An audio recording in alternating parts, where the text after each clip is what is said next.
Aquí hay temas que yo creo que no tienen discusión, y primero es como se señala en el proyecto de ley, que la educación es el principal eje para el desarrollo, para el progreso y para la movilidad social de un país. Es una herramienta para la superación de la pobreza y la desigualdad.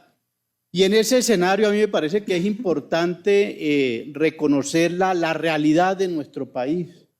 Nosotros somos uno de los países con mayores altas tasas de desigualdad, inclusive de los más desiguales en el mundo. Lo otro que también, y lo hemos discutido acá en esta comisión, es que la calidad de la educación superior o inclusive la inequidad entre las universidades de educación nuestras son grandes. Nosotros, entre las primeras 10 universidades de mayor calidad en nuestro país, solo hay 2 públicas. Y entre las 10 últimas en materia de calidad hay 6 públicas.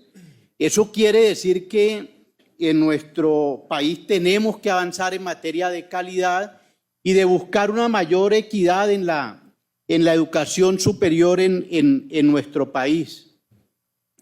Y como lo dijera usted, Esteban, el problema de la educación superior en nuestro país no es la matrícula. Aquí hay muchas personas que inclusive de diferentes estratos quieren estudiar en la universidad pública. Yo también soy un egresado de la universidad pública, yo soy ingeniero de la Universidad Industrial de Santander, de Bucaramanga. Y me parece que el problema realmente no es la matrícula. Hay gente con capacidad de ingresar a las universidades públicas y tener esa capacidad para pagar una matrícula, sino el problema es de capacidad, de cupos. Realmente nuestra educación pública superior necesita mayores cupos.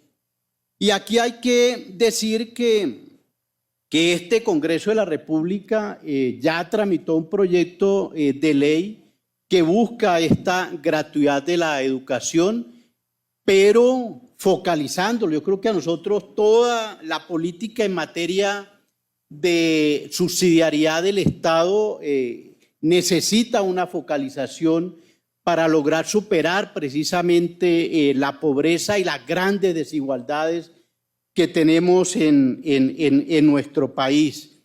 Que la educación reproduce las clases sociales y desconfianza entre ellas.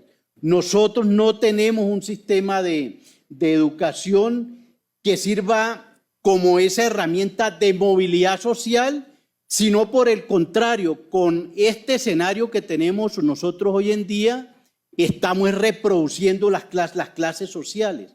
Y este proyecto de ley, hay que decirlo claramente, agrava esta situación. Este proyecto de ley es inequitativo.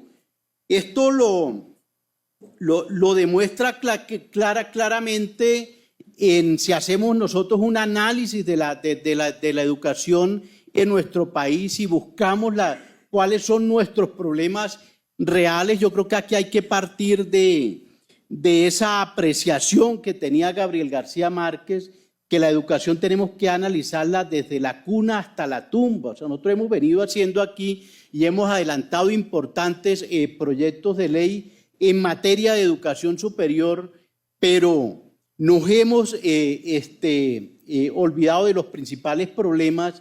Y si lo analizamos nosotros desde la primera infancia, donde empiezan las grandes desigualdades en nuestra sociedad. En la primera infancia, solo el 50% de los niños tienen posibilidad de tener, cuando llegan a los 7 años, al primero de primaria, 3 años de escolaridad. Ahí estamos nosotros generando las grandes desigualdades.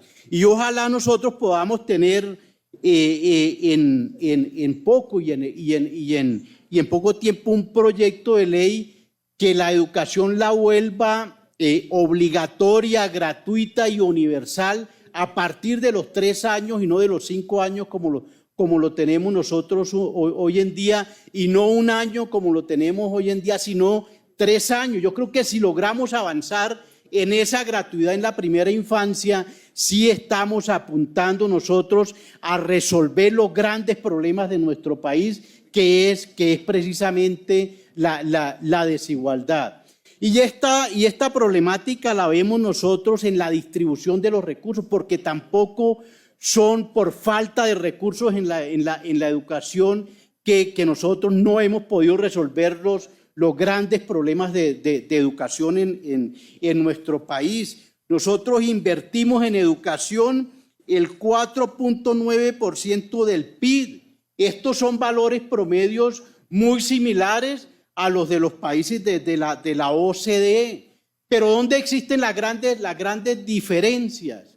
Que mientras los países de la OCDE invierten cerca de 10.454 dólares por estudiante en la educación básica y media, nosotros apenas estamos invirtiendo 3.219 dólares en educación básica y media, y en primera infancia. Tenemos que redoblar los presupuestos y no hacer como este proyecto de ley que le está quitando más recursos a la educación de primera infancia, básica y media, para entregárselos a los estratos 4, 5 y 6 y a posgrado.